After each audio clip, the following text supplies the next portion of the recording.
Okay. Now, Amazing. yes, now I'm going to go ahead and go live over on my Instagram account. Welcome, Perfect. welcome, welcome, disruptors. Good evening, everyone. So happy to be here. Yes, thank you, thank you, thank you. Thank you, Lisa, for being here.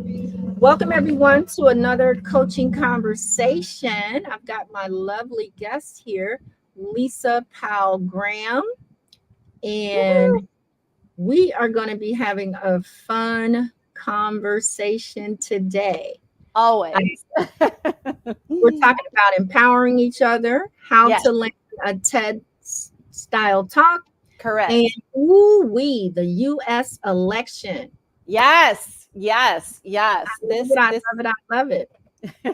You are bold, ma'am. So Lisa and I are in community together in the Yes, We Should All Be Millionaires community. And are you a lifer, Lisa? I I feel like am. I I thought so. am. I was an OG. I joined back in the spring of 2020 when it launched, I so love yeah. that. I love that. And so I am also a lifer. I'm always going to be a member of the club. And um, did you do the coaching program as well or no? I did not, no, but I have so many amazing friends who went through it, obviously. So I'm just so excited to kind of cheer everybody else on. But I'm a Martha Beck certified life coach. I went through that certification in 2012. So yeah, Okay, yeah. you're OG of many things. I see. All right, all right, all right. Well, let's jump right in. All Let me right. my lovely team puts together questions for me. So hopefully Amazing. we chatted and you told me nothing was off limits. So That's right. let's see where we go. Let's be real. Let's bring our full Lisa, selves to the table. full selves. We are disruptors in this, you know what? That is right. Okay. That is right. So Lisa, my first question is how do you show up in the world? I love that question. That's a beautiful question. So, I would like to think that I show up as love, as energy. For me, it's really important in any interaction that I have in the world. Mhm. My one of my central intentions in my life is from a Christian perspective, you would say be an instrument of the Lord's peace. Just from a spiritual perspective, just be love in the world, right? So I do my best to show up as love, as light, to bring a little more joy and energy to the planet because I think we've got a lot of big challenges we're all facing together, right? So I try to and just try to show up and be authentic, right? Because we're all out here figuring it out as we go, like as business women, as innovators, as entrepreneurs, as disruptors, right? You know, Yes. we are constantly having to like push our own out of our comfort zone, push our own boundaries a little bit, right? To grow. So I try to show up and be authentic and hopefully let people see kind of who I really am and what I care about, and show them that I care. I would agree wholeheartedly when I first experienced you at ROI in what was that 2023, the very 2023. yeah Yes, the yes, very yes. first one. That is exactly what I experienced. I experienced Aw. your energy. I experienced your concern, Mm, um, and quite honestly, we're probably very very similar in yes, energy and how we show up. absolutely, absolutely. So you can feel that in other people, Yeah. right? We're drawn to each other. It's like we're these light workers on the planet. We see each other, right? I love I love it. it, I love it, I love it. And I appreciate that about you. And you are a go-getter. You're Mm, very assertive, and I am too. If I want to make yes, friends, I'm coming over to see what's up. absolutely, All right, let's see absolutely. what's up. Yes, yes, yes, yes. I love Appreciate that. that. So I I appreciate you. think I believe you are congruent with who you say you are. Thank you. So, what are the ways as a business? Well, let's talk about this too, real quick, before we, Sure, because the sure. other thing that I want to point out that I love, there we go. You must have you were on cue. I got When my I Wonder Woman first mug. when I first met you, you had your Wonder Woman outfit on. Let's talk That's about right. That's let's right. talk That's about right. So I'm the founder of Wonder Women International. That's my website, wonderwomeninternational.com. And my mission on earth, and I think it's probably one of the reasons too that we are so in sync, and I feel like have these kind of parallel destiny and purpose in the world in a way, right? Because I'm also about empowering women, right? I know you are about helping women step into their power and their purpose, right? And to thrive in the world and to prosper. And I feel like for me, my mission on earth is also about empowering girls and women globally. And so for me, I want to help in my lifetime. I want to help us get a little bit closer to gender equity globally so that we all have equal opportunities on this planet. 1 in 3 women globally will still be a victim of violence in her lifetime. I am one of those. So for me, it's really important to me that I'm out here doing work in the world that will help keep women safe, give girls opportunities for education, help women thought leaders share their voices. I'm just all about like, let's lift each other up as women. That's what I stand for in the world. That's why I got my Wonder Woman mug and my Wonder Woman little costume I had at ROI because, I love it. Gotta have fun. Gotta have fun. And you walk it like you talk it. My life doesn't want to play nice today, so I think I'm going to turn that off. All right. I love that. I love that. And you all, Lisa is going live on her Facebook as well as I'm live on Facebook, YouTube, and Instagram. If you got questions, feel free to drop them for us and we will check them out and get them answered for you live where we are today. Absolutely. So what are the ways that we as business women and coaches can empower each other within the industry? That is a beautiful question too. So for me, I think that one of the ways you talked about earlier, right, that we are both part of We Should All Be Millionaires, that there are communities online of entrepreneurs where women can elevate each other, where we can provide support, show up at events where we're all working on our businesses, working on our goals, working on our big dreams. I think too that, some of the work that I do in the world through Wonder Women International is also, of course, about uplifting women, but I specifically love to help brilliant women thought leaders to land TED style talks, to get these legacy talks up on a big stage. That for me is really fun work. And one of the ways that I love to empower women, that's part of my joy, part of my zone of genius, just something I love doing. And then I lead global destination retreats for women, love doing that. But I think just as a whole for different women entrepreneurs, I feel like just being willing to show up for each other, support each other, right? Come on each other's podcasts, talk to each other, share the successes, share the struggles too, right? And just to help each other feel a little less alone, on a journey that can be, the entrepreneurial life can be a bit of a roller coaster ride at times, right? So we're creating something out of thin air. We're deciding how we want to price our services in the world. We're going out and finding our ideal clients, right? So it's a path that can have some challenges along the way. And I feel like just watching other women shine, knowing they've been through similar challenges and struggles, enables us to really help feel less alone, feel like we are in community, feel like we have the strength to go out there and change the world, right? Absolutely. And we do, especially the Wonder Women. Yes, that's right. I love that. Something you said about the TED Talks. Yes. You're really passionate about that. How did that get started? Where did that come from? Yeah. So, I used to just love to watch TED Talks, TEDx talks, like just all these little nuggets of world-changing ideas. And I had so many brilliant people on that stage. So it became a bucket list goal for me, right? Because I'm also a keynote speaker.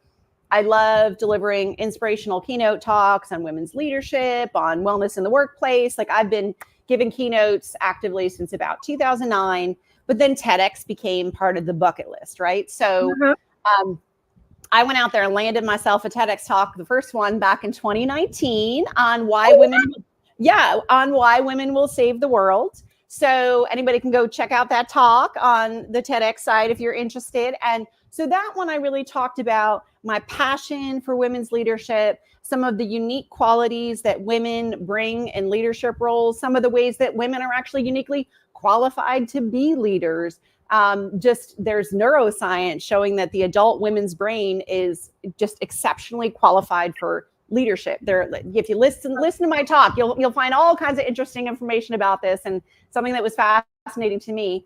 And then loved the experience so much, I decided to go out and do another TEDx talk. So in 2022, I delivered a TEDx talk on how to cultivate calm in the midst of chaos, because we were just in that 2020, 2021 pandemic times.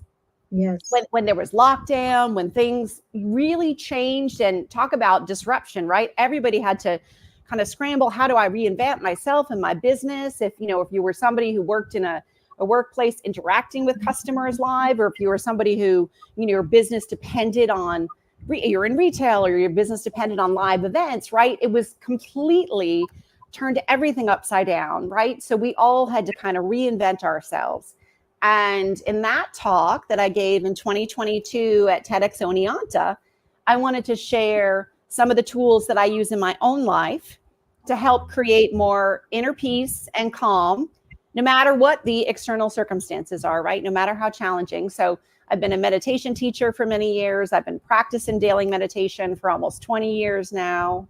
And so for me, I wanted people to have some simple tools that would help us, no matter how chaotic the circumstances are, to return to a space of inner peace. And then that talk really started to kind of take off. So that talk has over 250,000 views. So that puts it in the top 2% of all TEDx talks. And I realized, I was like, okay, I've kind of cracked the code a little on how to land these talks. I love giving these talks.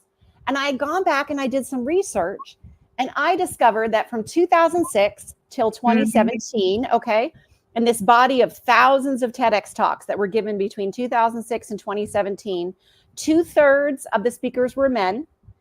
About 81% were white. And I said, you know what? That is not acceptable. That is not reflective of our beautiful, diverse planet, right? And I decided that part of my passion would be to get more brilliant women thought leaders on that TEDx stage, especially women of color and members of the LGBTQIA community, differently abled people, I just wanted to get that stage diversified, right? I want more brilliant thought leaders on the TEDx stage. And that became a passion. And then I just discovered that I really love working with women to do that. So yeah, how's it going?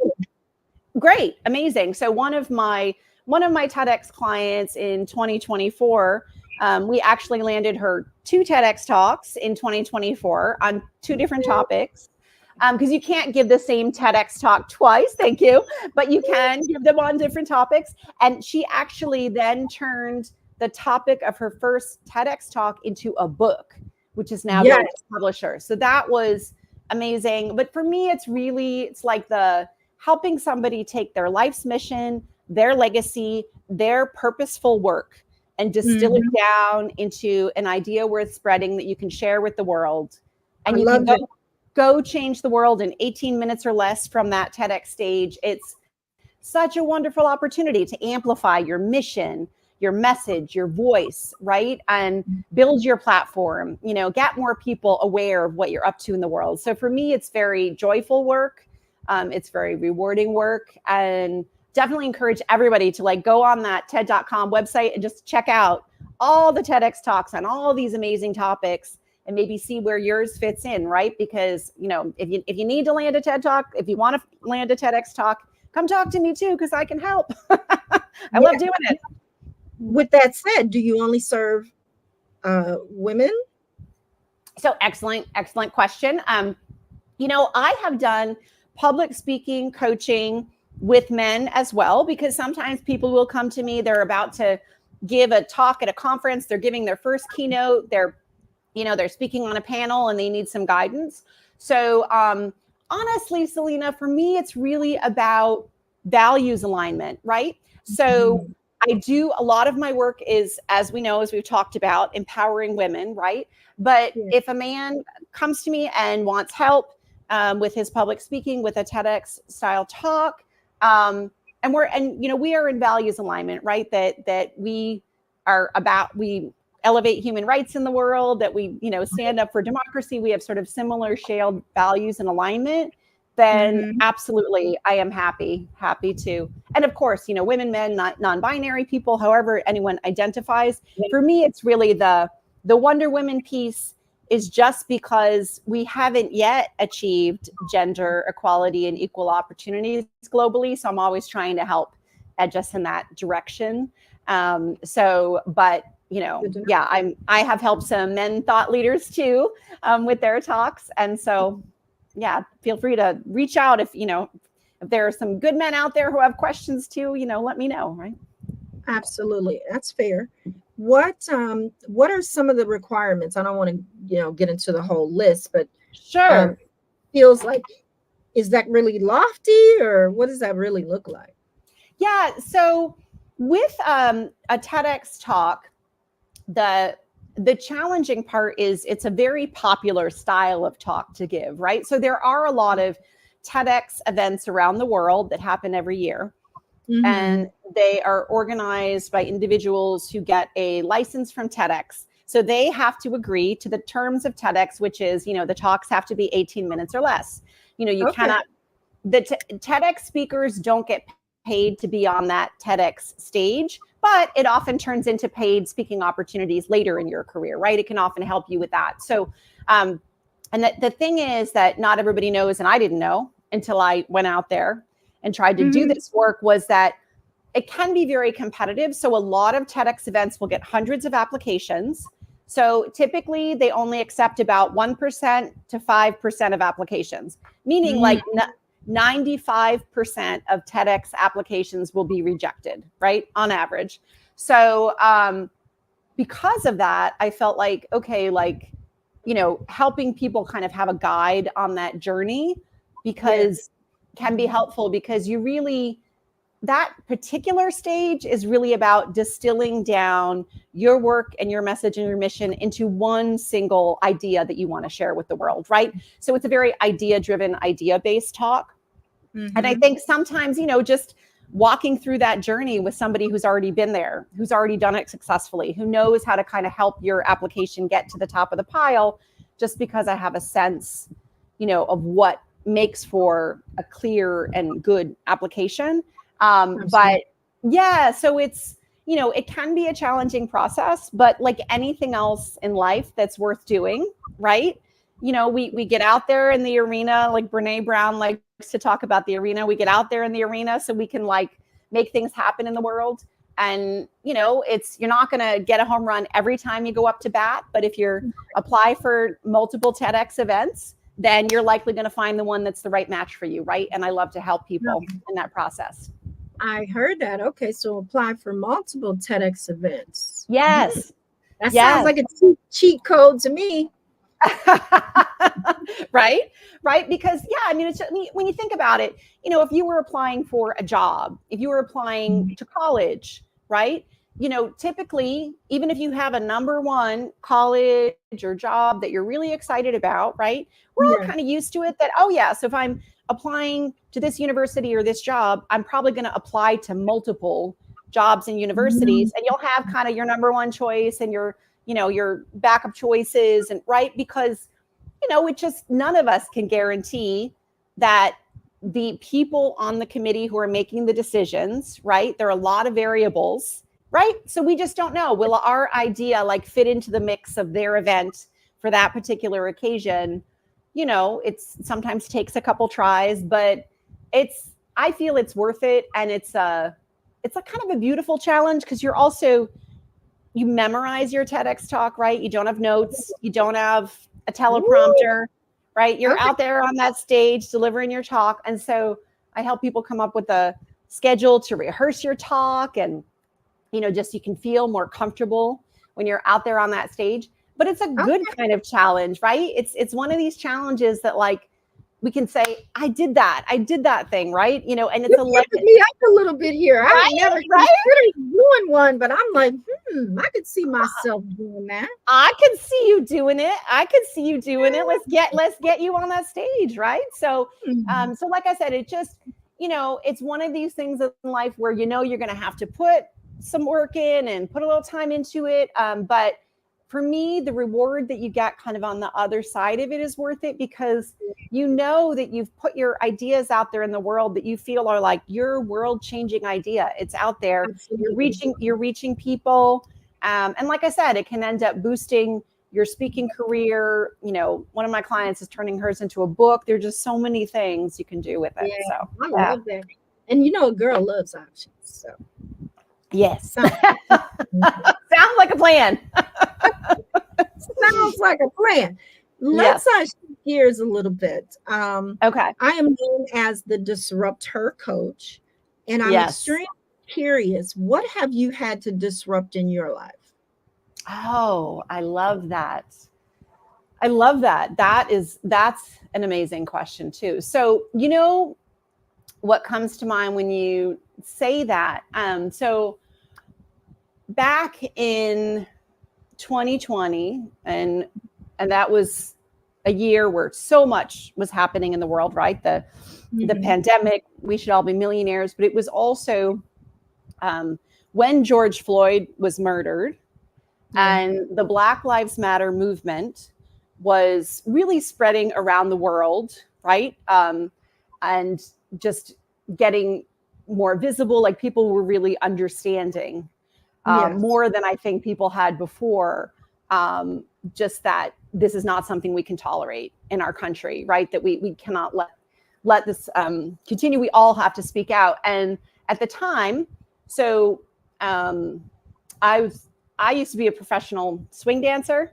So I used to teach and perform Lindy Hop, which is like the original swing granddaddy of all swing dances that originated in the ballrooms of Harlem. So it was very much a dance that was a American vernacular jazz dance that came out of the African American community in Harlem, right? And that I was so lucky to learn this dance and be able to dance this dance, and just has brought so many beautiful people and joy into my life. But, you know, I was having conversations with people in the dance scene, and we were really recognizing that even though this dance that we all did came out of the Black community in this country, that there was a lot of racism in our dance scene, right? There was just, and that nobody was shining enough of a spotlight on that, right? Like we were like, we need to bring some attention to the way that the dance scene needs to do better, right? The global community needs to do better in eradicating racism, and our dance community needs to do that as well. So I ended up with a dear friend of mine, SHI.T, who is a video editor out of Hollywood, phenomenal dancer, phenomenal human being. But we together, with a number of other amazing people, formed an organization called Move Together, which was, this organization was for the Lindy Hop and swing dance community. And we created panels and opportunities for Black dancers, jazz musicians in our community, from some of the stars of our community, to be able to speak. We created these virtual panels online to be able to share their experiences of dealing with racism in the dance community, and do what we could to disrupt that, right? To bring their voices to the forefront, and then to work together to try to shift things in our own dance community. So for me, that was, I feel very fortunate to have been a part of that. There was a lot for me regularly of just needing to like look in the mirror and recognize all the layers of privilege that I have, and try to really, you know, sit back and just, you know, this was not about me. I was trying to elevate other people's voices, right? And just kind of be in the background. But it was a lot of good lessons about just, you know, staying humble and staying, you know, just letting other voices shine, right? Like there are moments when, you know, my voice is not the voice that needs to be heard in the arena, but it was, but I felt very fortunate to just have that opportunity to work with other beautiful human beings to try to help eradicate some of the racism in our dance community. Just to be a small part of that was a joy and was an honor. So, yeah. I could appreciate that. I can hear the compassion and the pain in your voice around that, because it sounds like it wasn't easy. Yeah, it was, you know, I mean, for me, it was very eye-opening, and it was conversations I'm so thankful to have, and I want to keep having these conversations, right? But, you know, when some of my friends who are Black men who are, you know, very successful in the world and incredible, you know, high up in their careers, and just some of the top dancers in the world, and to hear them share their stories of having been harassed by police, you know, for like the crime of driving while Black, for just like for nothing, right? For nothing. And just knowing like the fear that they had to live with daily, and, you know, that, and I just, you know, hearing it directly from more and more of the community and of my friends, I feel like was eye-opening in a good way, because I think we can't be good leaders if we can't listen. We can't be good leaders if we can't be empathetic, in my opinion, right? So so being able to kind of open ourselves to hear more voices and understand a perspective that isn't our own perspective, I think is very important. Absolutely, absolutely. And we've all have one, a perspective. So exactly. Just like the TED Talk, it's a voice that needs to be heard out in the world. Exactly. And I'm totally comfortable with that, because I realize I learned things in disrupting spaces that, yes, you know, I may not, you know, necessarily need to be in. I did that probably for in my corporate career. Most times I was the only Black woman. Right. Right. You know, areas and spaces. So I get that. And then it would be funny because people want to know, where did she come from? What is she doing over there? So, it's the funniest thing ever. But yeah, I get it. That's powerful. That's powerful. What would you say was one of the biggest lessons that came out of that for you? Honestly, Selina, I think it was a very powerful reminder to me. And again, I think this is a lesson that can apply to all of us sometimes, but I think it's especially true for, you know, when we examine kind of any layers of privilege we might have in society, right? Whether it's, you know, if you have white skin, or if you're cisgender, or if you're, you know, there's certain things where you just, sometimes it's just, it's privilege in our society, right? It's just kind of the way that the deck can be stacked sometimes. And for me to just realize, like, there are times and places where our voices are needed, right? And then where we should speak out and be the disruptor. And there are times and places where we just need to sit back and let other people speak, right? What we need to do is listen. What we need to do is hear other voices, right? So it was just a great reminder, because I'm somebody who, you know, I'm working on my 4th presidential campaign now. I worked on campaigns since I was a kid. I've trained women to run for public office. I do a lot where, you know, there are a lot of ways I've been in leadership roles in my own life. Yeah. But sometimes being a leader means sitting back, and sometimes being a leader means like it's somebody else's turn to step up. And absolutely. I mean, my goodness, in the United States of America, like, you know, Joe Biden sat down and said, Kamala Harris, take the torch, right? Absolutely. And, you know, and having met Kamala Harris numerous times, and I love Kamala Harris. So, I mean, for him to sit down and say, you know, this powerful woman, right, is ready to take over and lead our country and take charge. He recognized that in that moment, people were calling for a different energy and a different voice, right? Mm-hmm. And so his age and his wisdom, you know, those are good qualities. But people in this country were kind of struggling with, like, could he, you know, still stand up to the demands of the task, right? So, and it was one of these, you know, disruptor kind of moments in history, right? Where something needed to shift. 100 days before the election. Yeah. I know. Wild times. But I mean, like I said, I've met Kamala Harris numerous times. She is the real deal. She's fierce. She's warm. She's funny. She's brilliant. She's powerful. And I feel like that is a leadership lesson. A leadership lesson is sometimes you step out of the way and you let somebody else step up and lead, right? So, yeah. Absolutely. I like to liken it. I can lead as well as follow. I love that. Whatever needs to happen at the time. I love that. That's a good segue to talk about the U.S. election. Yes. what would you like to share with us? So, What would you like to share? Yeah, I would love to share more about it. So as I was mentioning before, this is my 4th presidential election that I will be working on. So 2008, I went down to Virginia to help turn Virginia blue for Barack Obama for the first time in 22 years, and went to his inauguration and was like 10 feet away from Barack and Michelle at the East Coast Ball, and the energy was electric, and I felt so much hope for our country. And so that was incredibly amazing and exciting. And in 2016, I joined, I was part of Hillary Clinton's paid campaign staff down in Philadelphia.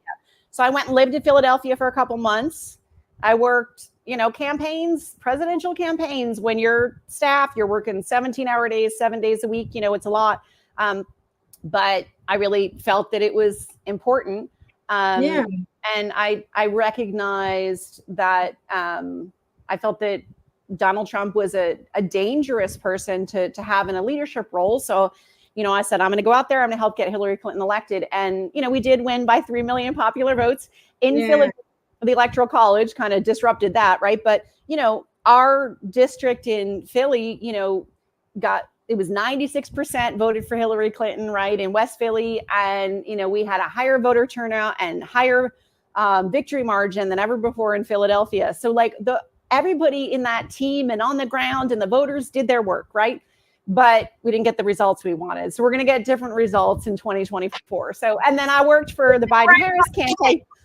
We're going to get different results. We're going to win this one. So 2020, I worked on virtual phone banks for Biden-Harris. And then I'm being retrained again to help with virtual phone banks in this campaign. And then probably the week before the election for when get out the vote, which is the most important time in any election. I'd like to try to go to a swing state and help with the get out the vote efforts, just to make sure everybody's gotten out, exercised their right to vote, right? So, but, for this election cycle, I would say, for anyone who tuned in to the Democratic National Convention this week, and Michelle Obama was reminding us all, do something, right? So I believe this election is one of those moments in history when we are really being asked to make a choice, and when history will judge us. But for me, this election it's about democracy. It's about whether or not we preserve our right to vote in the future. Because, Donald Trump has said to his supporters, if I get elected, don't worry, I'm going to fix it. You're not going to have to vote again. He has basically made it clear. He wants to kind of get out there and be dictator on day one. And Project 2025, which for anyone who's listening in, if you don't know about it yet, please go research it. But that is from the Heritage Foundation, and it's a kind of far right movement that Trump has attached himself to, that he is supporting. But they really want to take away a lot of rights, right? They want to completely strip away women's reproductive rights. I'm really worried we could lose our rights to vote. Trump doesn't really hide it that he wants to be a dictator. He loves dictators, kind of worships dictators. So, and I feel like, how many people have fought and died for the right to vote in this country, right? So how many people have struggled to bring us to where we are in this country? I feel like that is the most essential kind of responsibility and privilege of being a U.S. citizen, is that right to vote, right? More than anything, we need to protect that right to vote. Because you know what? You can disagree with Kamala Harris about something. You can disagree with your congressperson. You can disagree with your senator. But if you still can vote and you still have the right of free speech and you can protest, then you have a say, right? But, Project 2025 talks about using the U.S. military against its citizens. I just think people really need to understand how important it is to exercise your right to vote in this election if you want to be able to vote again in the future, right? So, and that's not even getting into all the issues because, I support human rights and civil rights, LGBTQIA rights, and I feel like Kamala is the candidate who supports the things I support. We are values aligned, and she's never lost an election, so she's going to win this one. We're gonna carry her through, right? Yes. I did have the privilege to be one of the 44,000 women on the very first call. Amazing. So that was electrifying. Amazing. Amazing. Thank you. Thank you. Thank you. Amazing. Thank you for being there. Thank you. Yeah. Right? Yeah. This is, we, you know, you showed up. Like, we've all just got to show up, get this done, because we want to be able to vote, right? We want, as women, to have all of our rights and our voices and our freedoms, right? So Absolutely. this is really an election where I think anything you can do, right? So, you know, if you're in a swing state, it's really important you encourage everybody you know to get out there and vote. There's so many organizations, Swing Left and Indivisible, and all these great organizations. And of course, the Kamala Harris campaign, you can like reach out online to the campaign, find ways to donate, find ways to volunteer in your community. But I just don't think any of us can really sit this one out. You know, Absolutely. It's too important. And we want to be able to say someday, you know, if people's, I don't have children, but I've got a future stepson and nieces and nephews, and I want to be able to say to them and my grandnieces and my grandnephews someday, and my, you know, I want to be able to say, like, when the moment came, I did what was right, and I stood up and I helped make sure that we preserve the United States as a democracy, you know, and that I fought for the rights of everyone, because I believe that in a nation as great as ours, our diversity is what makes us great. Absolutely. Absolutely. Right? That is what makes us great. So we need to fight for it. Absolutely. Yeah, exactly. So we need to keep fighting for everyone's rights. And so that's really important to me. And I just encourage everyone, you know, no matter what you do, like if it's difficult to donate, you know, because this economy is tough for a lot of people, volunteer to maybe make some phone calls, text voters in swing states, you know, go out there to set, you know, see if you can find a local campaign office or go to a local event and have some, you know, help people get registered to vote in your community. There's so many ways to help, so many ways. Absolutely. What, I lost my train of thought. There was so much good stuff that you were saying.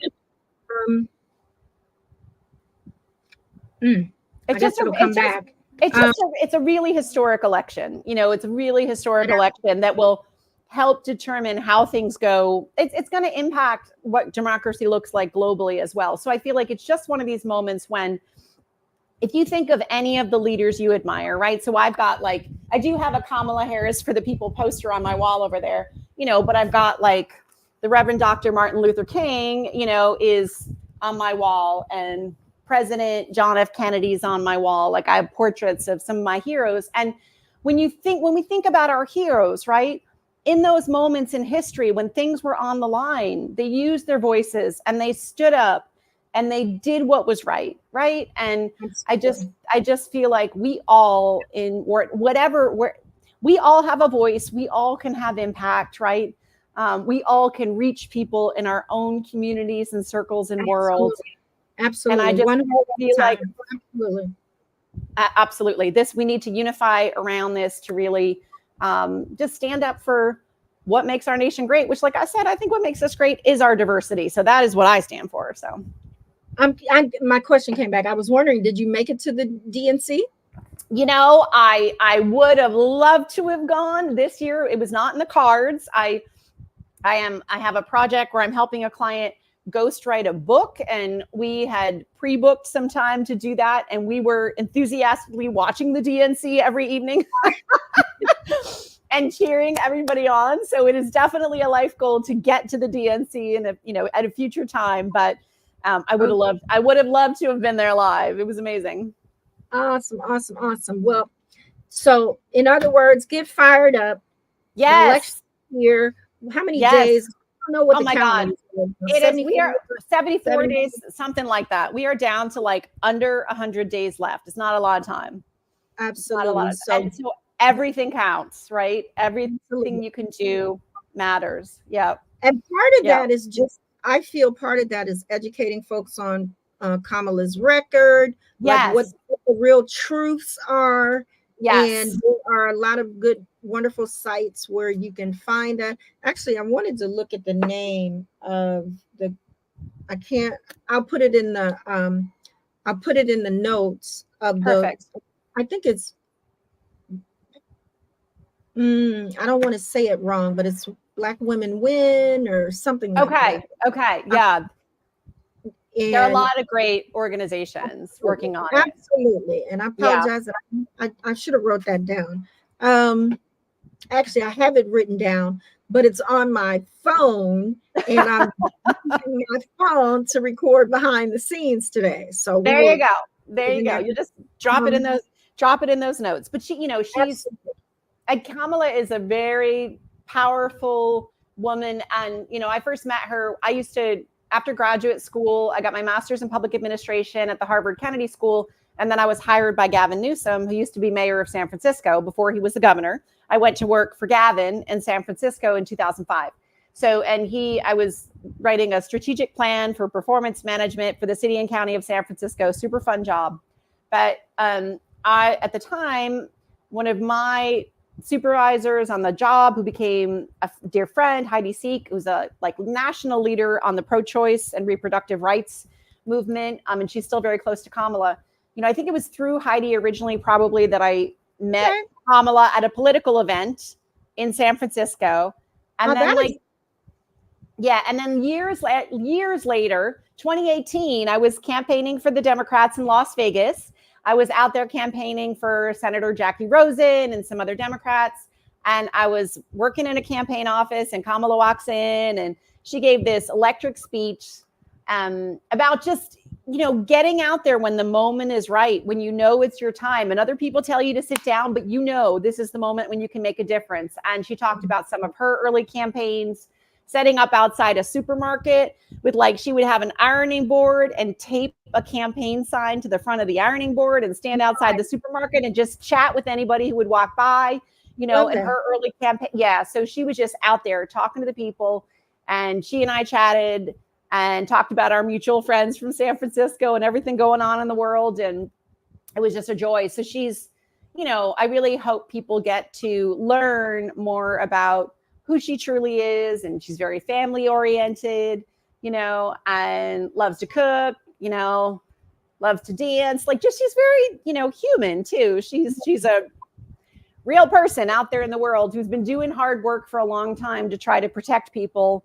And she is so ready. She is so ready for this moment in history. I believe she's the most ready of any. She is the most ready. You are so right. Yeah, absolutely. And so we just need to get her in that office, and she's ready to do the job. So absolutely. And that's beautiful. That helps fill in the picture of why you are committed. You got to see her in the beginning and see what all went into the work and the fight that she has been doing for a very, very long time. I appreciate that. Absolutely. We are at the 8 o'clock mark, and I want to honor your time. I'm wondering if there's anything else you'd like to say. Normally, I would ask a couple personal questions, but when you're talking these kind of conversations, they can go fast. So, is there anything else you would like to share? I just really want to thank you for the opportunity, for having me on here, for being a friend, for being a disruptor, for showing up for women, and for making a difference in the world. And I think that all of us sharing our voices, standing up for what matters, getting out there and just being in the fight, that when we fight, we win. Let's get out there, let's fight, let's win this. I just want us all to be able to look back and, when I think about 2016 and the way I cried after that election, and it just felt like the world was ending. And when I think about 2008 and the way I cried tears of joy at Barack Obama's inauguration, we want to be crying those tears of joy, right? So let's create it. There's no way. There's no other way. So let's get out there and create that reality together, because we are powerful, and what we can create collectively when we come together behind a vision that matters, right? When we unify around democracy in the United States, around human rights, right? Those are really important issues that we need to unify around at this moment in history. And we're all lucky enough to be present, to be born, to be U.S. citizens at this moment in history. It can be frightening at times. These times can be scary and chaotic, but we just need to all stand up for these last 74 days. And we're like in the, we're running this little race. We just got to like get to that finish line together and be able to cry those tears of joy on the other side and know that we did it. Right. And know that we have a bright future together. I'll be out there doing that. I just ask everybody to chip in everything you can, and collectively we will make a difference and change the world. We got this. We've been there before. We'll do it again. We'll do it again. I want to ask you two final questions. If sure. That's all right. Of course. How can the people find you? Yes, absolutely. Of course. So my website is Wonder Women, it's plural, international.com. So Wonder Women, WOMEN, international.com. You can check that out and read about everything I do on there. And then I am on LinkedIn as Lisa Powell Graham, Facebook, Lisa Powell Graham, Instagram, at Lisa Powell Graham. So you can kind of find me under my name and all these different things. So feel free to add me, to follow, to check out my website, and to reach out. If any of the things that we've talked about today, if you're like, oh my God, it's my bucket list to land a TEDx talk, I'd love to hop on Zoom and chat with people more about what that looks like. If you're just feeling really fired up about the election and want to figure out kind of how to plug into it, feel free to reach out to me too. I'm happy to be a connector, kind of help people plug in where you need to plug in to achieve your goals. And I'm just always delighted to connect with other disruptors, right? With other incredible, powerful people who are out here making it a better world, because we don't have to stand for the status quo, and it doesn't have to be done the way it's always been done. And, we as women deserve to have all the opportunities, and for everybody's daughters and granddaughters to have all the opportunities that, men have in this world. And let's make it happen, I agree with you. Ashe, ashe, ashe. And then my final question is, do you have any questions for me? One should always come to an interview with questions, right?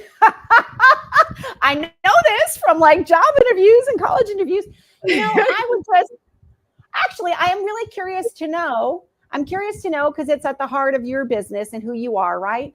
So what was it for you that helped you to define yourself as a disruptor and to understand that was part of your role in the world? Was there like an aha moment for you, or was this just kind of who you've always been? I would say that I've always been a disruptor. I'm pretty sure when I came out, I already thought I was grown and knew everything. And I thought differently. And I would say pretty much I really went through some really tragic things in my life that I recognized my resilience. My husband died when I was 23, and we had only been married 7 months. Oh my God. Then I was married. I was married to a narcissist, and in that time period and in that marriage, I became disconnected from myself, and I learned. It made me go inward, and it helped me learn so much about myself, right? Yes. And as a profession, I did business continuity and disaster recovery for more than a decade. Wow. And what across the board, what I've always been is a fighter. Yes. I love that. On both sides. A little bit of a bully when I was younger, just because I was holding on to so much, and then start recognizing and realizing, okay, well, that's not really who I want to be. Yes. And starting to make that shift, and then feeling kind of alone in the space in doing that. But I also had given birth to a son in this little life, and wanted to just wanted different than what I was seeing. And so I was a disruptor in making that path for what I felt I needed to become for him. I love that. To show up and be be the light that he is in the world today. So that's one of my most proudest accomplishments, and where I feel I did the most disrupting. And then the other thing I would say is my spirit to not let people take advantage of other people. I will fight about what I believe and supporting others and helping sure that they get justice and fairness that they deserve. So if it's in my path, I will go to war. I love that. War looks different in a lot of ways. I've been in spiritual warfare battles. I've been in physical battles. I've been in battles in communication and words, all kinds of and as I continue on this journey and to say yes to what's on my path, I feel myself getting stronger and more fearless and disruptive about that. I love that. I love that. That is beautiful. That is beautiful. Thank you for sharing all of that. Right? This is real time. Yeah. No, it's beautiful. I mean, just to hear how you evolved on your path and became kind of this justice warrior, love warrior, right? That's kind of how I like to think of it sometimes, is that we really can be these like light warriors, warriors for justice and love, because these things are worth fighting for. And you know, unfortunately, as we're seeing play out in our country right now, there are people who want to take rights away from others and who will not treat people fairly. And so like, we got to stand up to the bullies. And I mean, Donald Trump, if he's anything, he's a bully. I mean, he's like a schoolyard bully who never grew up. So I'm just sick of him. And I want us just to, you know, win so we don't have to hear from him again. I have a whole lot to say on the topic, but I'm what you said was good enough. Absolutely. Well, thank you so much for being here and accepting the offer to come on and be a guest. With that being said, we also still have opportunities on the link in my bio. You can become a guest. Just go out there and pick a date and we'll have you on. We meet here live every Sunday at 7 p.m. Eastern. And the only criteria is that you must be a coach in some capacity, because the goal of these conversations is to expose the people that you're called to serve to you in some way. So this is a strength for me to have these. I'm a connector too as well. Yes. And this is the download that I got. This is what you can do to be of service. And so I'm grateful. Thank you for helping me get further on that goal, Lisa. And until next time, you're welcome back anytime at all. Thank you. Thank you. You out there fighting in the streets. That's not my ministry. However, I appreciate all that those that can do. So thank you. I appreciate you, my friend. This was so much fun. Thanks for having me on. It was fun. Thank you. Disruptors, drop your questions. I didn't see any. I'm going to double check before we go. We appreciate you all being here. Do. Until next time. All righty. Take care, everybody. Take care of yourself. Have a great night. Okay, Lisa, you're going to hit end stream on your side. Okay.